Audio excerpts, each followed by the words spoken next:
Salut à tous, bienvenue dans cette nouvelle vidéo de notre cours de PHP et MySQL sous MS-DOS. Dans cette vidéo, nous allons voir maintenant comment utiliser MySQL sous MS-DOS.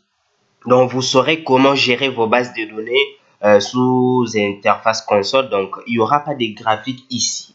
Donc, vous serez capable d'administrer si facilement vos bases de données sous la console.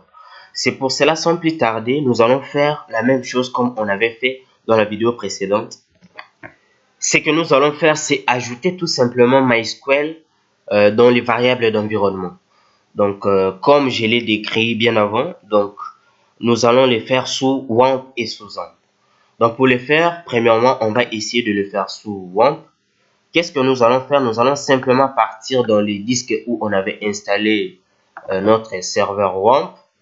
Donc, si vous l'avez installé dans les disques C, souvent comme beaucoup de gens le font, donc vous n'avez qu'à aller dans les disques C. Donc, pour moi, je l'avais installé dans les disques E. Qu'est-ce que nous allons faire comme je suis entré dans WAMP? Nous allons maintenant entrer dans bin, MySQL 5.7.14, bin, et puis ici, ça se trouve notre fichier exe de MySQL. Ce que nous allons faire, c'est simplement copier ces chemins comme on l'a fait d'habitude et les rajouter dans les variables d'environnement. Donc, propriété, paramètres avancés, variable d'environnement, paf, modifier, nouveau, et puis nous allons coller notre schéma là. Donc, si nous faisons excusez, je vais d'abord vous montrer le C sans l'avoir rajouté. Donc, on va essayer un peu de supprimer cela. Donc, on annule tout. On va d'abord essayer de taper les commandes pour voir si cela marche déjà ou pas. Comme je ne l'ai pas encore rajouté, donc si j'ouvre mon MS-DOS, je l'exécute en tant qu'administrateur. Ok, je suis sous ma console. Donc, si nous essayons de faire ici, MySQL -u root-p, vous voyez que ça me dit MySQL n'est pas reconnu en tant que commande interne ou externe.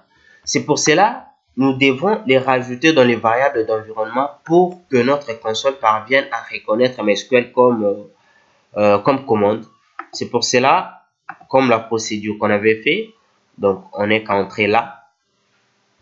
Et puis variable d'environnement, paf, donc modifier, nouveau.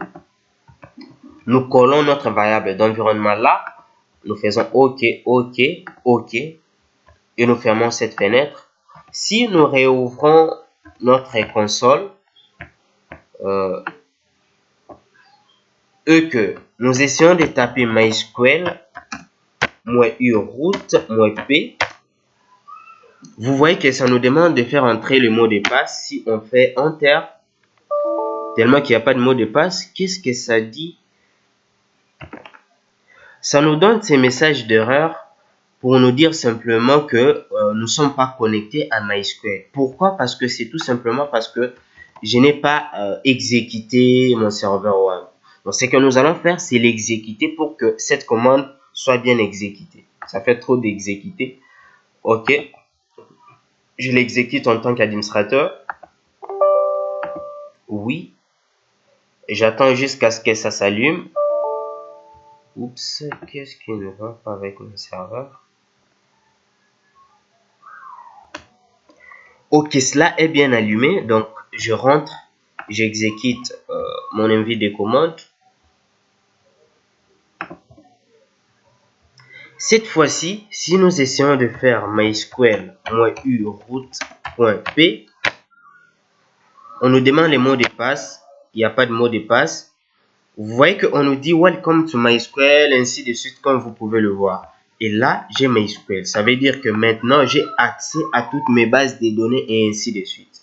Donc, pour les commandes, on va le faire après. Donc, essayons d'abord de montrer aussi comment ajouter ZAMP dans les variables d'environnement. Pour le faire, la méthode est toujours simple. Donc, je rentre là, je pars cette fois-ci dans ZAMP. nous avons MySQL. Et puis MySQL, il y a bin. Maintenant, c'est à partir d'ici, je ne copie que ces chemins-là. Je rentre dans mon ordi et propriétés. Paramètres système avancé. Variable d'environnement. Paf, modifier, nouveau. Donc là, je colle mon chemin. Je n'ai qu'à faire OK, OK, et puis OK. Nous fermons cette fenêtre. Si maintenant, on essaye de désactiver là, je ferme mon WAMP. Maintenant, je vais allumer ZAMP. Donc, je n'ai qu'à l'allumer.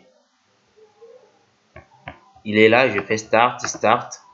Donc, mon ZAMP est allumé. Si je rentre dans mon invite des commandes, et que maintenant, je fais MySQL -u root -p, vous voyez que ça fait la même chose. Pourquoi ça prend MySQL? Parce que MySQL, c'est la première variable d'environnement qu'on avait rajoutée parmi nos variables d'environnement. C'est qu'on doit faire tellement qu'on doit simplement utiliser un seul serveur. On doit seulement rajouter une seule variable d'environnement. Donc, ce qu'on doit faire, c'est enlever une variable d'environnement d'un serveur plutôt. Donc, nous rentrons dans nos variables d'environnement, paf, modifier. On va essayer de supprimer celui de WAMP parce que je ne l'utilise pas souvent. On va travailler avec ZAMP. Si nous supprimons ça et que nous faisons OK, OK, OK, nous fermons cette fenêtre et nous faisons restart, donc on stop et puis on relance notre serveur et nous appelons notre MS-DOS. Parfait. Cette fois-ci, si nous faisons MySQL -u root -p, mot de passe il n'y a pas, vous voyez que ça prend MariaDB parce que ZAMP utilise MariaDB. C'est pour cela, vous voyez qu'il y a MariaDB. Donc, cette fois-ci, on est accédé dans notre ZAMP. Je vais d'abord expliquer. Donc, je fais exit pour quitter. Je fais cls pour supprimer tout. J'explique cette commande ici, MySQL -u root -p. Qu'est-ce qui se passe? MySQL, c'est notre système de gestion des bases de données que nous utilisons. Les paramètres, au lieu de faire -u coller, on pouvait bien faire MySQL -u root -p. Après MySQL, qui est notre système de gestion des bases de données, nous avons -u. Le paramètre -u nous permet de dire l'utilisateur qu'on veut utiliser pour notre système de gestion des bases de données. Donc, par défaut, comme on n'a pas paramétré notre exemple ou WAMP, par défaut, l'utilisateur, c'est root. C'est pour cela que vous avez vu que ici, j'ai mis root. -p, c'est pour insérer les mots de passe. Donc, quand nous faisons MySQL -u root -p et que nous faisons Enter, ça va maintenant nous demander d'insérer les mots de passe. Vous voyez que pour le mot de passe, tellement qu'on ne l'a pas paramétré, donc par défaut, le mot de passe, c'est vide. C'est pour cela que vous voyez que je fais Enter. Si notre WAMP, par exemple, était paramétré à la place de mot de passe ici, on allait entrer les mots de passe qu'on avait paramétré notre WAMP, par exemple. C'est pour cela, par défaut, comme ici, je n'avais pas paramétré mon ZAMP, donc je n'ai qu'à faire Enter pour accéder à mon système plutôt de gestion des bases de données. Là, maintenant, j'ai accès à toutes mes bases de données. Maintenant, nous entrons dans les commandes. Qu'est-ce qu'il faut faire pour taper une commande? Tellement qu'il y a plusieurs commandes qu'on va essayer d'utiliser. Donc, pour ne pas trop charger la vidéo, je préfère qu'on s'arrête là. Je vous donne rendez-vous simplement à la vidéo prochaine où nous allons créer, supprimer notre base de données, où nous allons créer des tables, faire des inserts et ainsi de suite, comme vous avez l'habitude de le faire sous interface gravée. Merci pour votre attention. Donc, n'hésitez pas de mettre un petit pouce bleu. Et puis, commentez s'il y a des commentaires, s'il y a des suggestions. Je suis toujours là à votre disposition pour répondre à vos besoins. Je vous donne rendez-vous à la vidéo prochaine.